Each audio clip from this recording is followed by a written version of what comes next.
This very special episode of the Managing Madrid Podcast is brought to you by Leipzig Marriott Hotel. I know a lot of you guys are traveling to Leipzig for the first leg, Champions League round of 16 clash, and I would urge all of you to book your stay at Leipzig Marriott Hotel for a variety of reasons. Not least because you can meet me, but also because it's right in the heart of the city. The zoo, tourist attractions, cafes, restaurants, bars, everything, including, and most importantly, the stadium itself is only about a 10-minute tram ride away.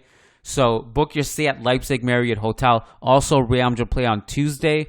So on the Tuesday of the game, around 6 p.m., get a burger, get a drink, enjoy it, then make your way to the stadium. And then on a Wednesday, the other Champions League games will be in full force on the TV. So you can watch live broadcasts of your favorite games on 19 big screens while enjoying some of the most delicious classics like burgers, wings, nachos, an amazing array of cocktails, beer, drinks, whatever you want. Head to Leipzig Marriott Hotel, book your stay there, enjoy the Champion Sports Bar, and I can't wait to meet you guys there.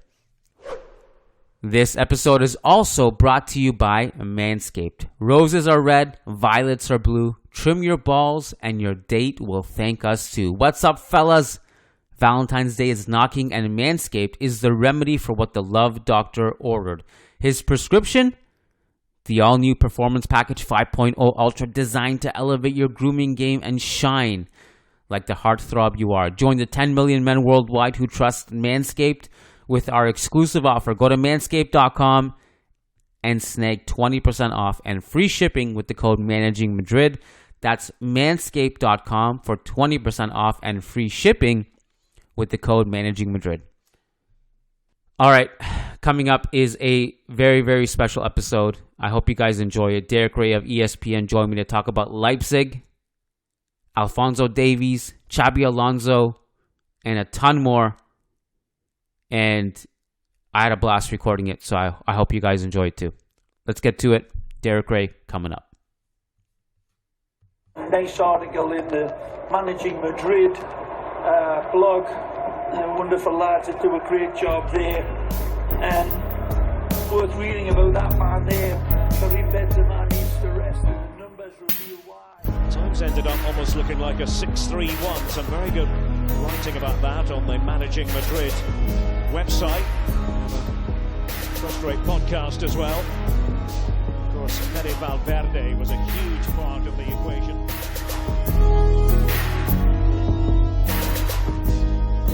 Hello and welcome to a very, very, very special edition of the Managing Madrid Podcast. It is Tuesday. I'm your host, Kiyan, Sobhani, and it is my honor to introduce to you today, making his Managing Madrid Podcast debut, a man I have tremendous amount of respect for, a man who is blessing your TV feeds constantly over the years, commentary for the Bundesliga, La Liga, DFL on ESPN, and of course, if you're a gamer, and I know many of you guys are gamers, you've been listening to his commentary on FIFA as well, now known as FC, since 2019, and of course, he is also one of the voices on this very podcast, in the intro of this podcast. Derek Ray is here.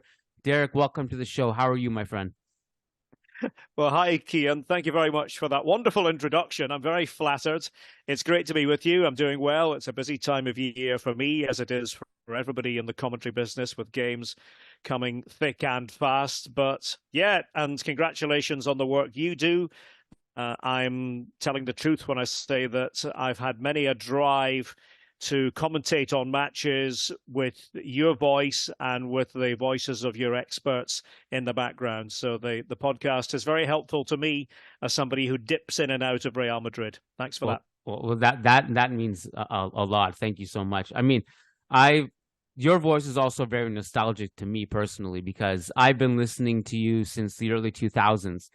And right off the bat, I wanted to test you with something. It's a very unfair question. You can't prepare for it, but I'm going to hit you with it anyway.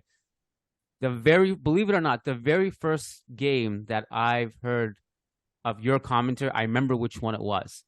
And it was, oh my God, it would have been 23 or so years ago. And I just curious if you remember the game. I believe it was maybe Adrian Healy who was your co-comms that day, but it was back in the 2000-2001 season, and it was an away game, Real Madrid away to Lazio. Do you have Real any Madrid away to Lazio? Now you're testing me because there've been so many since then. But obviously it was the Champions League game because we did the Champions League for ESPN in those days. It would have been the era of sort of the pre-Galacticos. It wasn't quite the full Monty with regard to the Galacticos, but you had your players like Raul and Guti. Yeah. But I don't remember the specific happenings in the game, so you can refresh my memory. Well, so I remember it, but I remember specific moments like the goals. I don't even remember the Lazio goals. That was also when Lazio were a powerhouse with Crespo and Nesta and Veron and that great team, right? So it was Santiago Solari. He opens the scoring with a chip.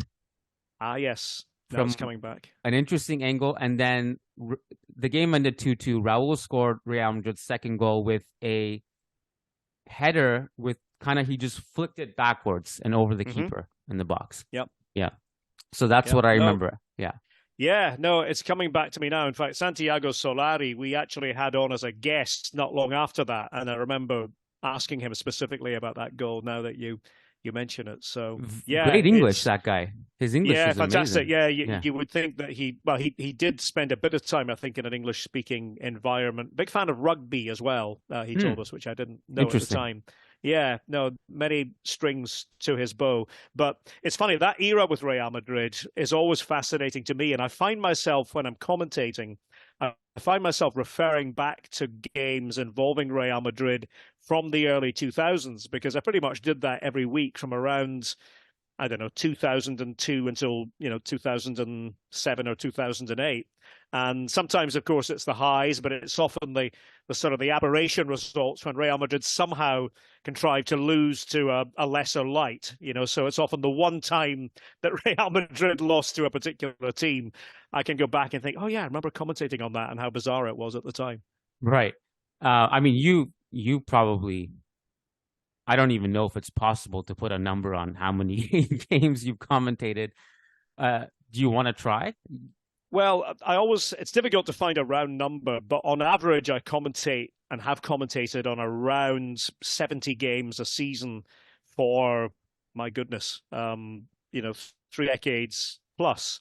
So 70 games a season, 30 years or so. And yeah, you come up with, certainly I would say, over 2,000 matches that I've covered from the start until now. And I hope we're nowhere near the finish, because I certainly plan to keep going for quite some time. So after all that time and all those matches, I'm sure some of it becomes a blur. Like certainly for me, I barely remember like Real Madrid games game to game, but I remember the highlights, right? Yeah. What are like the highlights of your career that you'll never forget? Well, I think the one game that stands out, and I've always said I was just so lucky to be there, right place, right time. The one that stands out would be the 2005 Champions League final in Istanbul between Milan and Liverpool. And, you think about the circumstances, and, for younger listeners or viewers or people who are watching clips of this, Milan at that time were the cream of the crop. I used to think of Milan as sort of royalty in football terms. It's difficult now, if you maybe discovered football in the last 5 or 6 years, to think Milan, are they that special? But they were up there with Real Madrid and with Juventus and with a couple of the English clubs and with Bayern. They were up there as the team to knock off the perch.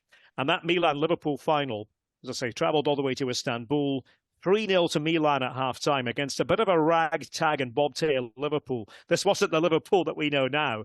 This was very much an underdog Liverpool.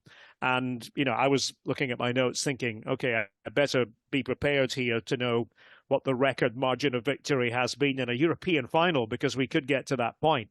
And then, and you can't bargain for this as a commentator, Liverpool produced the comeback of all comebacks in a final, from 3-0 down to 3-1 to 3-2. And 3-3 pretty soon after that. There were 3 early goals in the second half.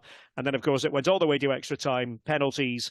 And then in the penalty shootout, Jerzy Dudek, who was not an orthodox goalkeeper, he was a bit of a sort of a folk hero, but not the best goalkeeper in the world, managed to make these saves while he was impersonating Bruce Grobbelaar, former Liverpool goalkeeper, with his jelly-legged act, and finally denied Andriy Shevchenko, and that was that. And Liverpool had won the Champions League against all the odds with this dramatic comeback, and I was privileged enough to be the commentator there for the American and world audience on ESPN, in a position to put words to that drama. And I said afterwards to my producer, I don't think that we'll ever see this again. We'll be very lucky if we're in position to commentate on this kind of drama in a final again. And we've come close a couple of times.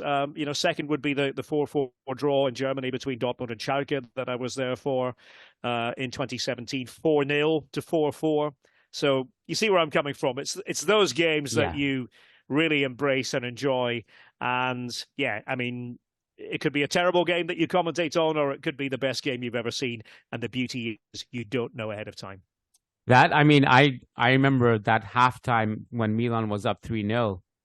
We were just watching it with friends, and we were thinking of like, well, should we watch the second half? Is this going to end up like 6-0, 7-0? Like it was really one-sided. Truly, I probably won't see it again. We haven't seen it. I mean, we maybe like you, but again, the stage of a Champions League final is also factored in. You watch so much football, you do so many games. One of the things that you've done it at least once that I've seen you posted on Twitter, your note sheet, your notepad. Yes. And that's my favorite part of anyone's, whether it's commentary or any aspect of sports broadcasting, sports journalism, when someone reveals like how they prepare and their notes. I love that stuff because I like to learn myself. Yours was just unbelievable.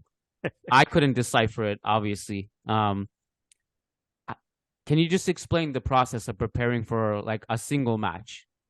What does that entail? Well, thanks for asking that question, because I think as commentators, we all have our own individual ways of preparing. And I always say, young students often ask me, what's the best way to do it? And I say, well, there's no best way. You've got to come up with a system that works for you and for your brain and your personality. The one thing that I gleaned from my days as a language student, I studied languages when I was much younger. The one thing I took away from that was that by writing things down, and I mean old-fashioned writing things down, they stick in the memory much more readily, so that when I would, study my German vocabulary, but the language I spoke fluently from a fairly young age, writing it down was always the key. So I start with a blank sheet of paper, and I divide it in half, and I color code everything. So if I were doing Real Madrid, for example, and if they were playing, say, Osasuna, I would do Real Madrid in, I'm going to hold it up to the screen. People who are listening can't see it, but this color is my color for Real Madrid. Because to me, obviously you can't do white, you can't write in white. So I do it with this sort of purple color. And then Osasuna would be in red.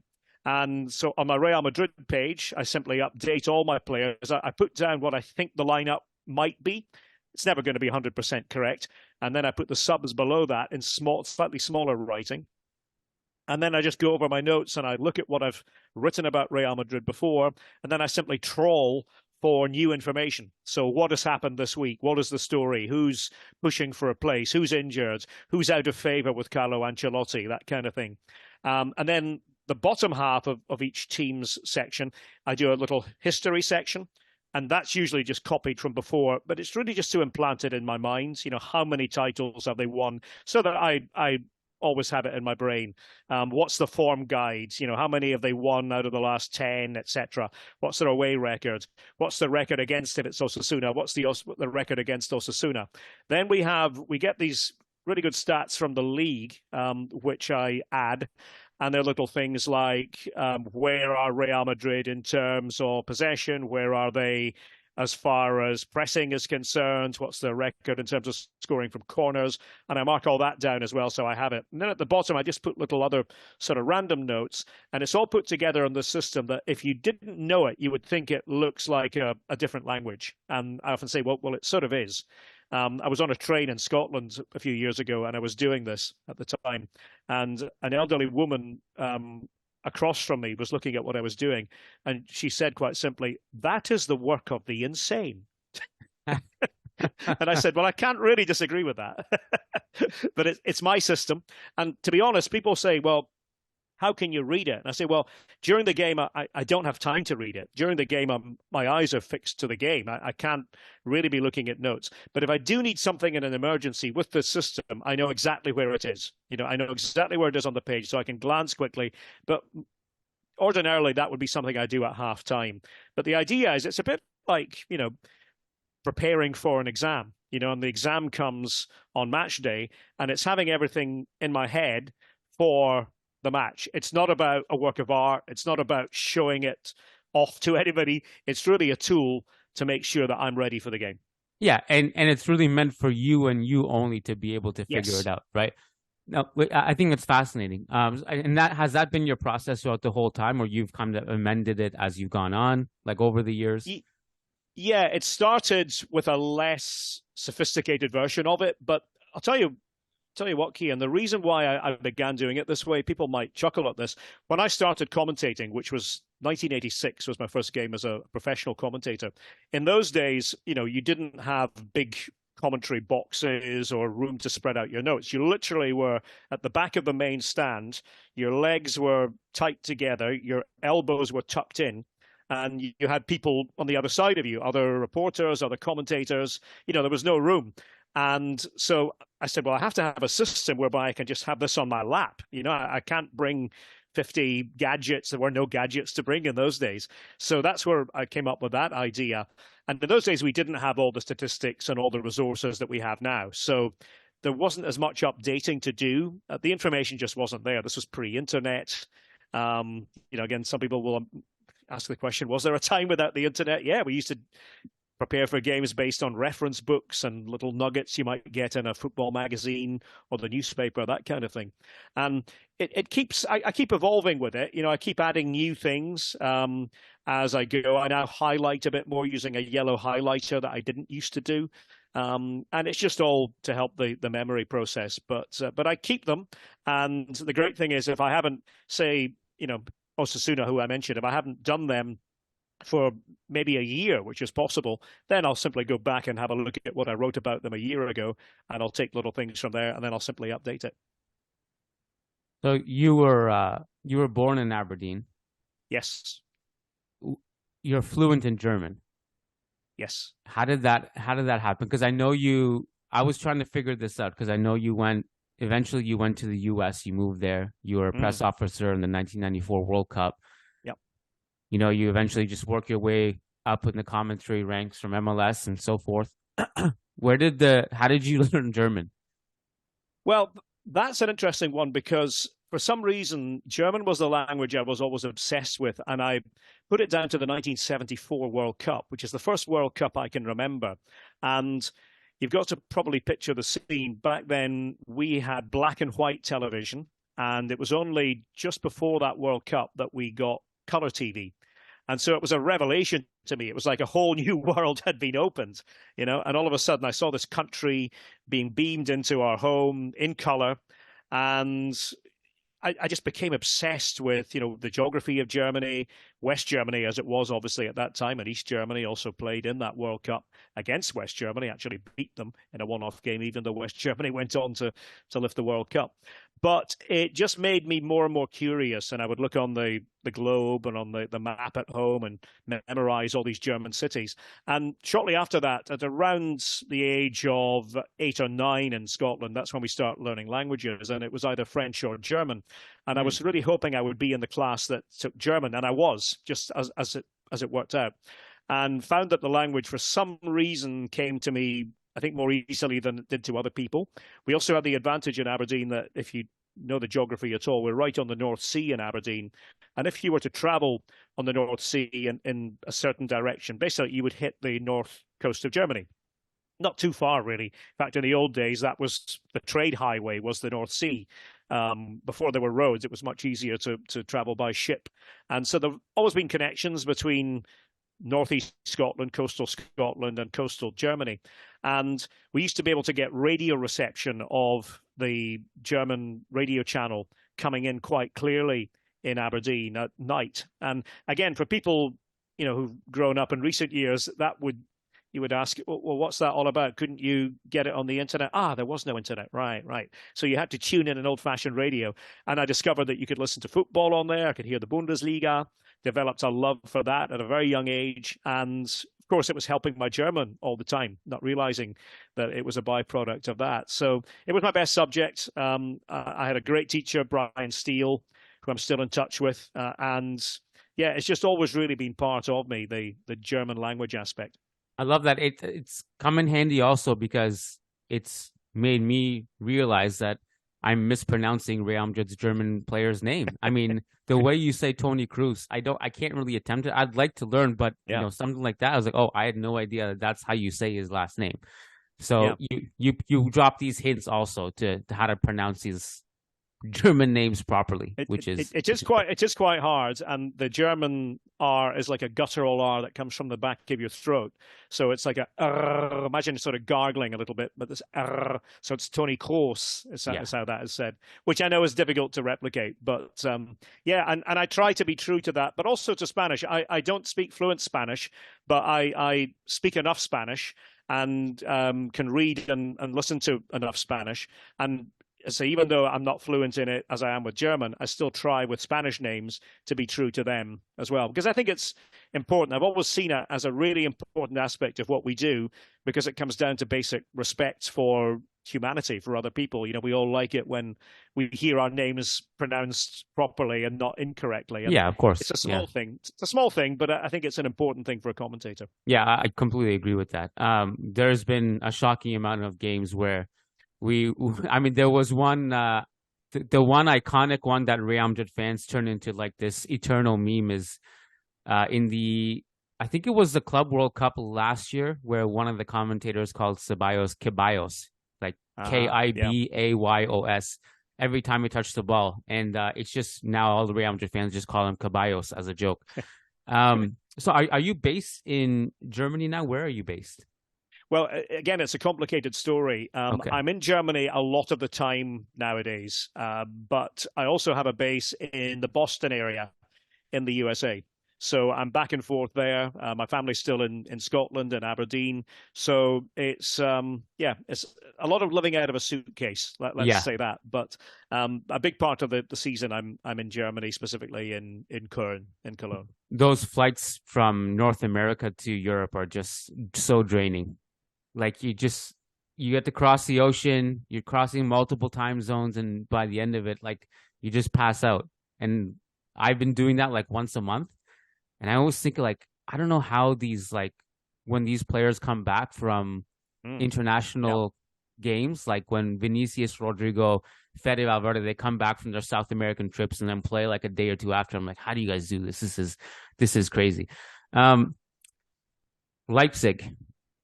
Yes, let's talk. This is actually the excuse I used to bring you on the podcast before asking you about other things.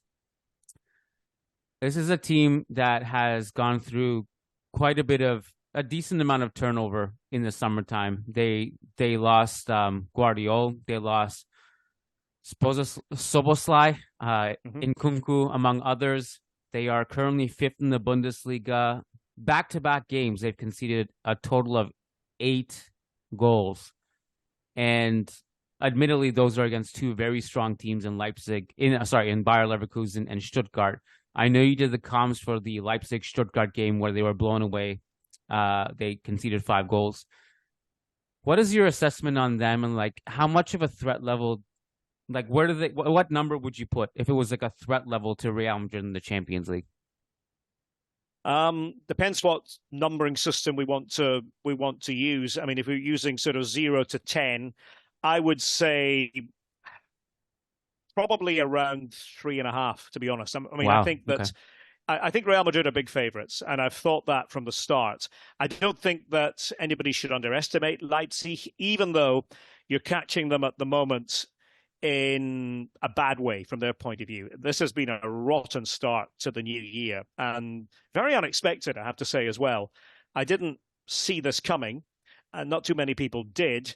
And what's interesting is that it's come down mostly to just really silly mistakes a lot of the time. Marco Rose, the coach, has spoken about it, and he said it's been a matter of the head more than anything else. It's been a matter of not being switched on, doing things that are not really typically Leipzig things. And they were so sloppy against Stuttgart and fully deserved the 5-2 defeat. I mean, that was not flattering at all for Stuttgart. And a lot of it came down to really basic errors. So, what's the answer to that? Well, eventually, as we know, good teams play their way out of it. And I'm sure Leipzig will, because they didn't suddenly become a bad team. But there is pressure on Marco Rose, because Leipzig certainly are not the sort of team that will sit back and do nothing if results aren't happening. Think of when Jess Marsch was the coach for a short time back in 2021, and he lost 3 league games in a row. Rose has lost 3 league games in a row as we speak now. And Jesse Marsch wasn't long for that job after that. And so they will make changes, and quite quickly, if they think things aren't going their way. And they sort of feel a responsibility now to be in the Champions League every season. It's no longer, well, it'd be nice to be in the Champions League. It's expected that they should be one of the German representatives in the Champions League. And at the moment, Stuttgart are 4 ahead of them. Dortmund are ahead of them. And so they're on the outside looking in there. I think you're right what you say. It was always going to be a difficult job to adequately replace the players who left. But then again, this has sort of been the Leipzig speciality down the years. Well, as I say, down the years. They've only been around since 2009, but since they became a Bundesliga club.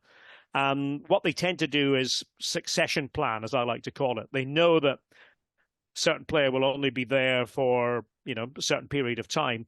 But already a year or 18 months ahead of time, they have identified who that successor will be and how they're going to go and get them. And it's generally younger players. This has been the philosophy at the club mostly, to bring on younger players, know that they're going to sell them on, and then rinse and repeat. They've got away with that, or away from that, with a couple of signings.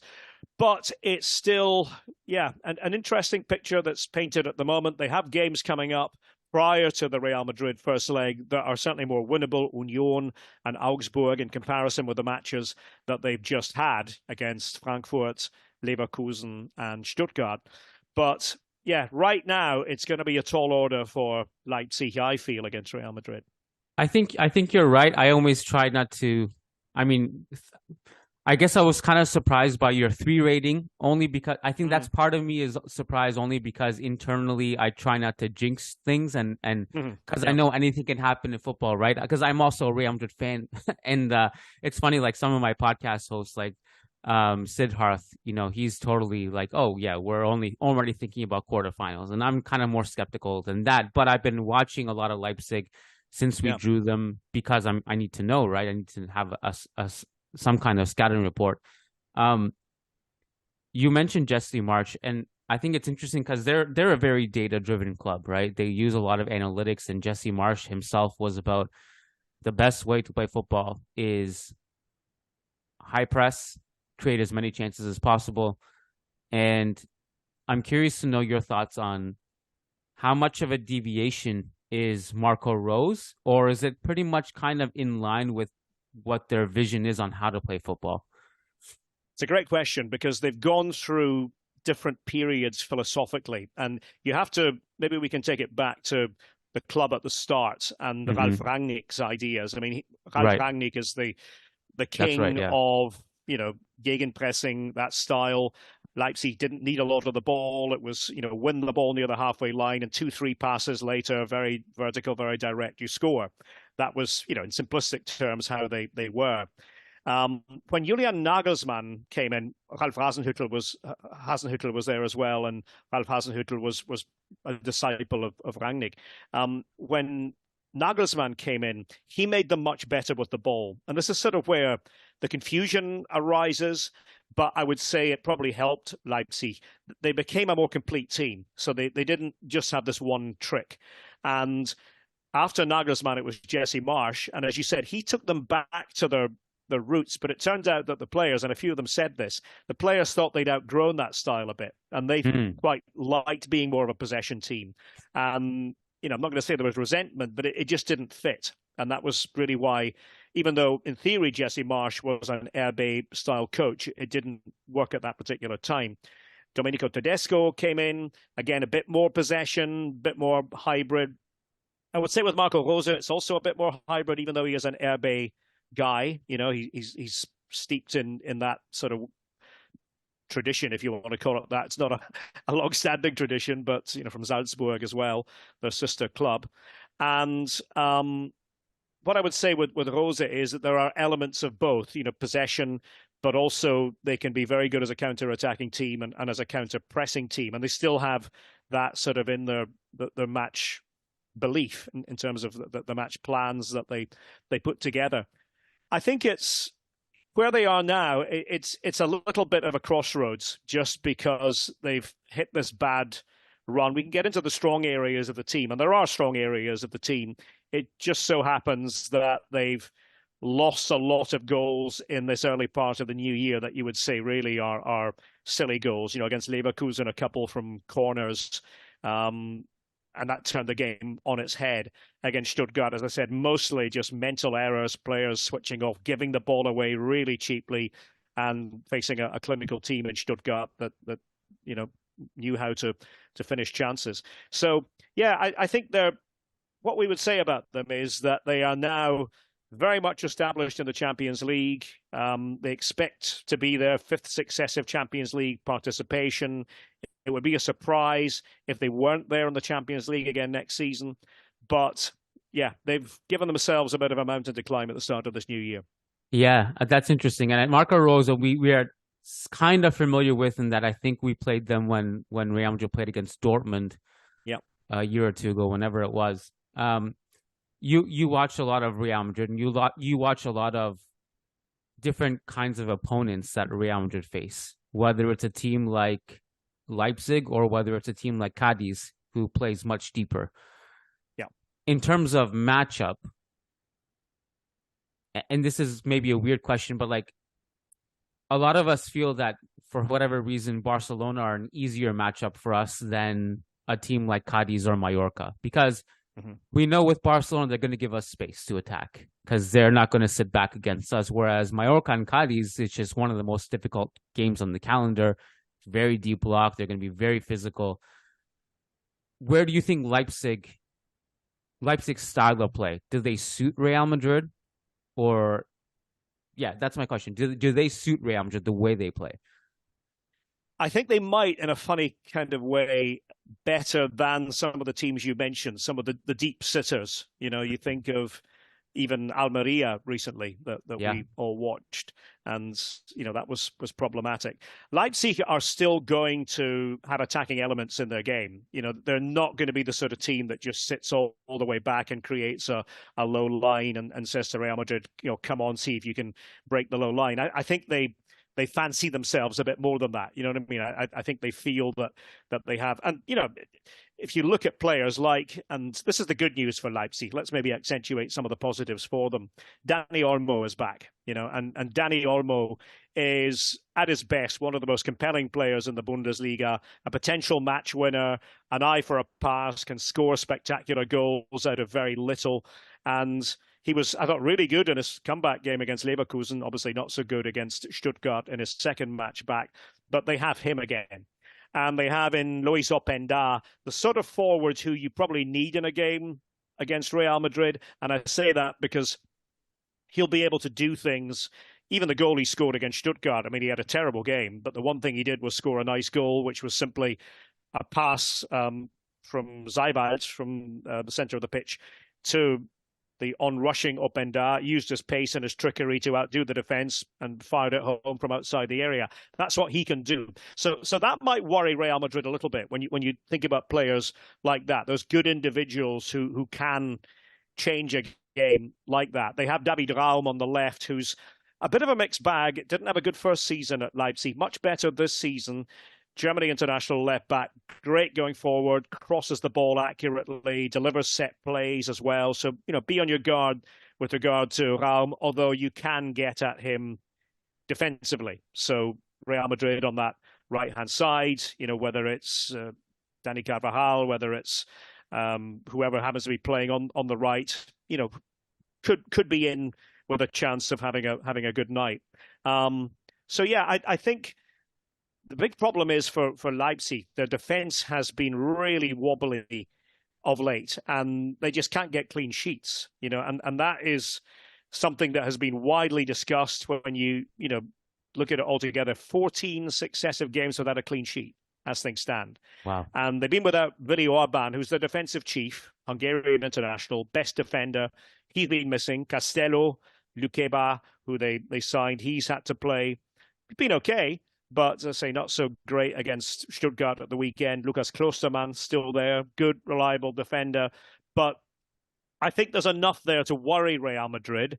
But at the same time, maybe Real Madrid fans are happy that, from my point of view anyway, they're not the sort of team that's really equipped to just sit and defend and defend and defend and repel. Yeah, and I think that's why I was really interested in how they approached the Leverkusen game. Of course, Leverkusen are on fire. I mean, they're unstoppable. They're missing players now, and they're still having these incredible wins. I was curious about that one because I wanted to see how much would they deviate from their style of play against a bigger opponent that might pose more of a threat. And I came away thinking there were definitely phases of the game against Leverkusen where they did sit deeper. But they did have also, I think the good and the bad that you described about Leipzig was pretty manifest in that game as well, because there were times where their build-up is so efficient and good. Even with against Leverkusen's press, they were very good in getting the ball around. And Xavi Simons, that guy is so fun to watch. I really enjoy watching him play. But then, as you mentioned, the mistakes, I think it was Schlager at one point in the first half, who's pretty reliable on the ball, just has one heavy touch, and all of a sudden he's lost the ball, and then Leverkusen have a break. And so there's the good and bad that you can see within the game. And for that reason, my assessment personally, Derek, was that I think these guys match up well against Real Madrid. But I really enjoy watching their games because of all the things you mentioned. There's so much happening. Either it's really entertaining, either because they're bad or they're really good. Their defense is wide open. It's kind of similar to the Dortmund experience of years past, whereas it's just you tune in and something's going to happen. 3, 4, 5 goals. It's on the table. Can you talk about Xavi Simons a little bit? I mean, yeah. What's your assessment of him, Ben? Yeah, sadly, he was suspended at the weekend against Stuttgart, so they did miss him. He's been a revelation, and I remember watching him for the first time. I happened to be in Munich commentating for the world feed on the Super Cup, which is the curtain raiser to the season in Germany. Traditionally the champions against the cup winners, the Pokalsieger. And Xavi had just arrived and, had the big build-up, but we wondered what he was actually going to be like for real. And you could see straight away, this is a player who is going to have a lot of fun and is going to give fans, as you said, fun is a good word, because he has that flair for the dramatic. He has tremendous vision. He can run a game on his own, can dominate the proceedings, and good understanding with the other players. I mean, that's the thing, Xavi, Olmo, Openda, who I mentioned, the 3 really good high-level talents in one team. And there are others who can contribute as well. But he has a good personality too. I think that radiates, and people can sense that. So yeah, I mean, that is going to be something that will be very important for Leipzig in the course of the 2 games. How they can get that ability to come out and make it work for the team. As I say, against Leverkusen, he scored that wonderful goal against Leverkusen early in the game, and I was almost laughing watching it, going, I mean, how many players are capable of doing that sort of thing? And he just has that wow factor.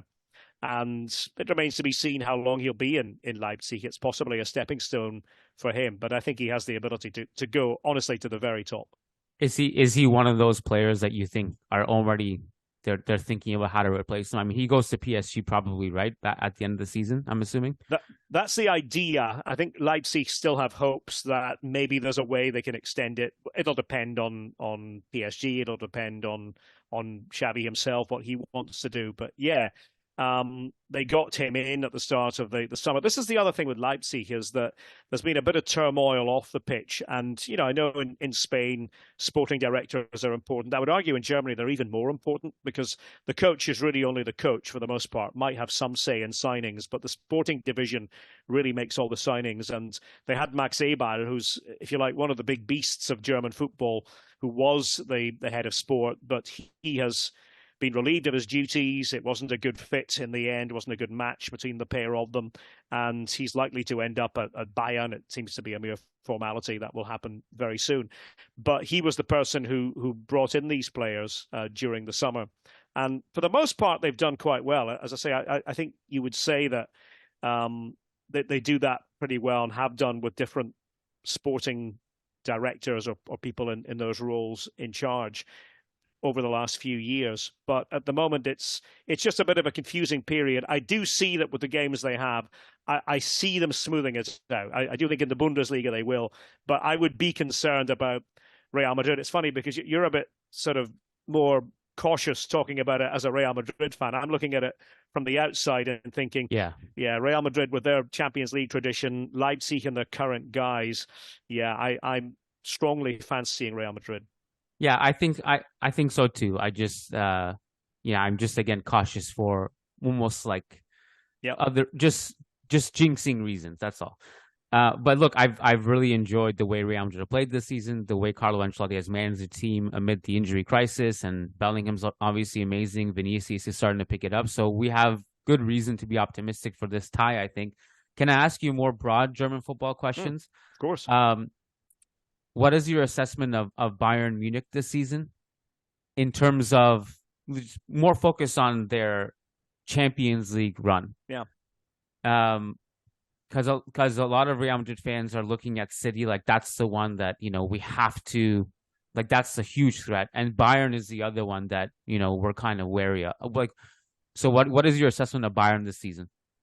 Well, in the Champions League, they've been terrific, and that has been the pattern down the years in the group stage. Nothing surprising about that. The funny thing is, if you look at pure results, and if you compare and contrast with previous seasons, it's been a fairly typical Bayern season. They've won most of their games, they've slipped up in a couple, but usually the points total they have at the moment would be enough to see them in top spot. But then you have Leverkusen, you have this different factor, coached by Xabi Alonso, and playing just magnificent football, although they were held at the weekend by Gladbach, by a very stubborn, low-lying Gladbach.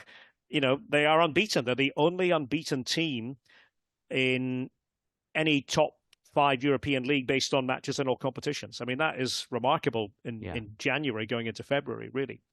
But I think with Bayern, what I would say is that when they're on, they really are on, and they can be a handful. But the difficulty they have is this, and I think Thomas Tuchel knows it.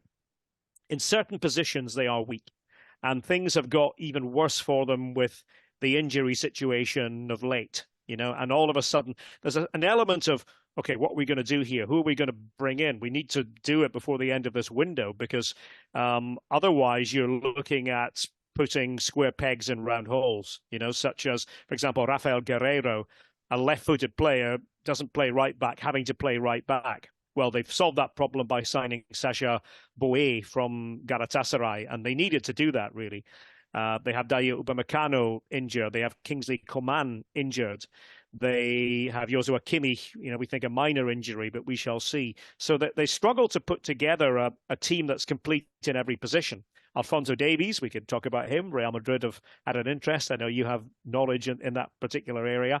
I think it's fair to say he hasn't been at his best this season. I think that if you compare Alphonso Davies of 2-3 years ago with Alphonso Davies now, it's not bad, but he's dipped. I agree. And I think, and I think that's why there's this sort of debate. What do Bayern want to pay in order to keep Alphonso Davies? And that'll be a matter for Bayern and the agent of Alphonso Davies. And maybe he'll end up staying, maybe he'll end up going. We shall see. I don't think that's cast in stone right now. I think that's something that will hang in the air for a little while. But I think Harry Kane has been a huge addition, in every way. I think on the pitch and off it. I think maybe I would say I even underestimated the influence he would have. He's been immensely popular with his teammates. They admire his work ethic. He's just a complete forward, and Lewandowski was magnificent at Bayern, but they have in Harry Kane, I think, as good as you're gonna get in terms of comparing with the Lewandowski of old. And so, yeah, the problem is that they have, in normal times, they have an embarrassment of riches in those sort of attacking positions, with Kane and then Musiala, who's one of the best talents in the world, Leroy Sané, who's for the most part having one of his best ever seasons.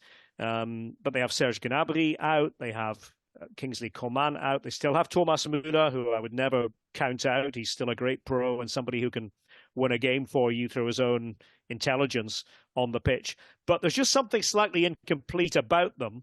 And as I said, weaknesses in certain positions. And Thomas Tuchel, it's funny, he's come in, but he hasn't done better than Julian Nagelsmann did when you look at it. And there are many who feel that it was a bad reaction on the part of Bayern to dispense with the services of Julian Nagelsmann. And I think they panicked a bit. I think Oliver Kahn and Hasan Salihamidzic, the then sporting director, panicked, thinking that Dortmund were in line to win the title. With respect to Leverkusen, just going back to them for 1 second, you see Liverpool fans and Real Madrid fans lining up the stars saying, oh, okay, that means we miss Xabi because Klopp is gone, so Xabi's going to Liverpool this summer. I mean, I have no idea. Obviously, I wouldn't be surprised if Xabi just stays at Leverkusen. What do you think happens there? Do you think he's invested enough in this Leverkusen project to continue and finish his contract there instead of going to Liverpool? I think Xabi Alonso is a really intelligent guy, and I think he'll be looking at this situation and thinking to himself, okay, why should I get bounced into anything at the moment? I don't think he needs to get bounced into anything. He is the hot commodity. I mean, make no mistake about it. He is the coach that everybody is looking at and thinking, okay, yeah, he's the one we would like for our club. Whether it's, you mentioned Real Madrid and Liverpool, whether it's those two clubs or also Bayern, because think about it, if Leverkusen do win the title, then Thomas Tuchel will likely not be around next season, and Bayern will be targeting former player in Xabi Alonso.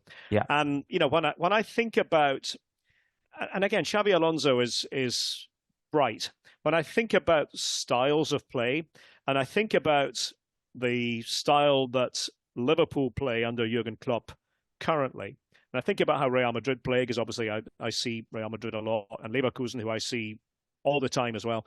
I'm not sure Liverpool is the best fit for Xabi Alonso's football. Xabi Alonso with Leverkusen has made them, a very calm passing team. You see how they play, even against Gladbach in the last few minutes.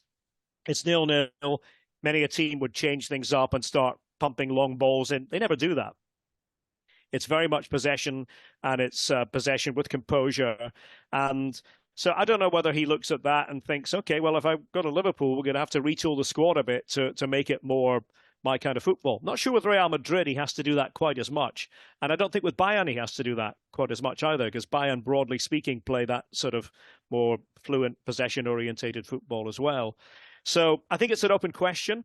I would hope, this is just, again, me speaking, I would hope that a coach like Xabi Alonso is still relatively young. No matter what happens with Leverkusen this season, I would hope he would think, you know what, give it another season and see what we can do next term with this squad, because Real Madrid will be there still at some point. Bayern will be there at some point, and Liverpool will be there at some point with the body of work that I've built up as a coach. And, I'm sure he still has good connections with Real Madrid, and he knows that Carlo is going to, in theory, go on for a few more years with the contract extension. And, so why rush? Why be bounced into something? Because, there's no point in being bounced into something if it's going to end not very well. I know in Liverpool, they think that they have this sort of, 2.0 team, this next team ready to pounce on everybody again. But sometimes taking your time is good. There's no rush when you're in your early 40s as a football coach. He's just starting, and that's the thing. And that's why I think staying at Leipzig is very realistic, because he's just starting. He has so much of his career left. He could, possibly in 5-10 years, go to Real Madrid if all things, go well for him. So no rush with him. We got just a few minutes left. I did want to ask you one or two more questions. The first one is, I know that you are pretty good about what to do in Germany. You're posting pictures of cafes and lattes, sitting down in these cool spots. So I'm going to the Leipzig game. So I think I'm only there I think the game is on Tuesday. I arrive on Monday because there's the press conferences and training. Then the game is Tuesday. And then I leave Wednesday morning. Yep. What should I prioritize in Leipzig? Any suggestions, recommendations? I've never been to Germany, apart from connections and airports. Right. Well, so you're going to the east. You're going to what was a prominent city in the old East Germany. So it depends what you like to do. If you like a bit of history, I would seek out one of the free walks that they run in Leipzig. You can look it up online. And usually it's just a case of you meet at a certain point. It takes, a couple of hours, and they'll take you around all the landmarks. So I would certainly be looking at that. You could have a look at the famous church, which was sort of the center of everything going back to the very end of East Germany in the 1980s. And it was the protests there that were extremely significant in ultimately toppling the former communist government in the DDR as it was. What else would I say about Leipzig? It's a really nice city. You can actually walk. So are you taking the train, or are you how are you getting there? So from what I understand, it's a 10-minute train from my hotel to the stadium. Okay, yeah. Yeah. Well, that's the thing. That's the great thing is if you arrive at the main station in Leipzig, you just cross the road, walk in a straight line, and about 5 minutes later, you'll be right in the heart of the Altstadt. And I would just walk around there, walk through all the streets. You'll see great little cafes and restaurants. You'll eat well if you want to. I don't know if you're a beer drinker or not, but if you are a beer drinker, then, Germany has the best beer in the world. And I'm not, but I've heard. Yeah. Yeah. For anybody who is. And it's got a nice vibe. It's what I would say about Leipzig is it's a young city. It's become the sort of place that a lot of people like to go to live and work, younger people, for whom Berlin is a bit too expensive. So they look at Leipzig. It's, an hour and a half from Berlin. And it's got a nice feel to it. So, enjoy the time that you have there. But, I would say go on one of the walks and you'll get expert guidance in terms of the history of it. I always try to do that in a new city. Good to know. And pretty good stadium, it seems. I mean, from what the pictures and I've heard, it seems like a very cool stadium to be a part of. Yeah, and you jump on the tram and you're just a few stops, 3 or 4 stops, and you're right there. And it has a bit of history. In fact, maybe take a photograph from outside because they used to call that stadium in the old days the Stadion der 100.000, the stadium of the 100,000, because it used to have a capacity of 100,000 in the old days when it was the Zentralstadion. They've rebuilt it since then, but it's a sparkling place. Not the most intimidating, I wouldn't say, compared to other German venues that it's likely to intimidate players, but it's a nice place to watch football. Awesome. Dare Gray, you've been very generous with your time. I appreciate that. What games are you calling this weekend? I have a busy one, actually. I've got a midweek game, Hertha Kaiserslautern in the DFB-Pokal. That's a Wednesday game. And then working for ESPN on Friday, we have Heidenheim against Dortmund in the Bundesliga. And then on Saturday, I have Bochum against Augsburg, which is more of a relegation scrap. But I really enjoy that. And I'm a big fan of not just doing, the top teams in Europe, but of also covering sides who are fighting for the Bundesliga lives, because I think it makes us more complete as commentators to be bouncing up and down leagues rather than just looking for the glory all the time. Well, let me ask you this before you leave. I've thoroughly enjoyed watching the Bundesliga. Like any time I've tuned in, the atmosphere is incredible. They have this. I saw a stat the other day, which didn't surprise me, but in terms of percentage of seats filled, they are top of Europe. Even the second division of the Bundesliga is the percentage of seats filled are higher than like La Liga, Serie A. The passion is undeniable. The games are entertaining. Can you give a pitch to just anyone who's not watching Bundesliga on why they should just watch Bundesliga? Well, I think you said it. For atmosphere, it absolutely is top of the charts. And part of that is because it's accessible. It doesn't have to be expensive. Yes, there are expensive seats if you want them, but there are also much cheaper seats so that everybody is looked after. Public transport is rolled into your ticket for the most part as well. So it's easy to get to. So people want to go. It gives people a reason to go. And, I think the atmosphere is the main selling point. I think the football is dynamic. It's fast-paced. It's got a little bit of verve to it. But I think you have to give credit to the fans generally, because they are the ones who keep that atmosphere going all the time. Yeah. And part of that is 50+1, and we could probably do a separate podcast on it. The fact that fans are not just viewed in Germany as, in fact, they're not at all viewed as customers as they are, say, in England, but they are viewed as decision makers with voting rights. Right. And that is what is the secret sauce of German football. That's why people say, why is the atmosphere so good? I'll say, well, because you have fans also as decision makers. The prices are therefore kept low, and it's a wider extension of community in a way that it perhaps is no more in many other countries. It's genius. It's an incredible model that I think it would be great if it was followed everywhere. It's agreed. For the fans, and it's working. The seats are filled and it's fun. Fast-paced football, as well as you mentioned. It's not just the atmosphere. The games are actually really entertaining. Derek, thank you so much for your time. As I said at the beginning of the show, this is a huge honor for me to finally have you on as a guest. I enjoy your commentary. Look forward to hopefully meeting you in person soon. I know we've almost crossed paths a few times, but never quite. Hopefully that will happen soon. But thank you very much for your time. Thanks for having me, Kiyan, and enjoy your trip to Leipzig. Thank you.